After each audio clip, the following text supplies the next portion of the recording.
এই প্রথমবার আমি এত ছোট একটা পার্সেল আনবক্সিং করতে চলেছি। এটুকু একটা পার্সেলের ভিতর কি থাকতে পারে তোমরা গেস করতে থাকো আর আমি আনবক্সিং করতে থাকি। এত ছোট্ট একটা পার্সেল পুরো আমার হাতের মুঠোয় চলে আসছে। আর এটা কি, আর এটার দাম মাত্র 100 টাকা নিয়েছে জানো। চলো দেখি আনবক্সিং করে যে এটার ভিতর কি আছে। আমি ফার্স্টেই কিন্তু আনবক্সিং করে দেখে নিয়েছি। চলো তোমরা বক্স দেখে বুঝতে পারছো যে এটার ভিতর কিছু একটা থাকতে পারে। আমি এখনই দেখাচ্ছি তোমাদের। এগুলো এক একটা সিম্পল, একদম সিম্পল। এটুকু বক্সের ভিতর কতগুলো চেন আছে তোমরা জানো? পাঁচটা চেন রয়েছে আর মাত্র নিয়েছে 100 টাকা।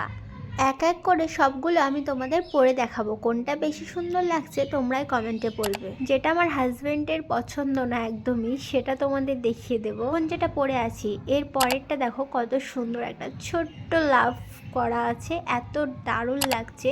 এটা বাবুর খুব পছন্দ আর আমারও খুব পছন্দ।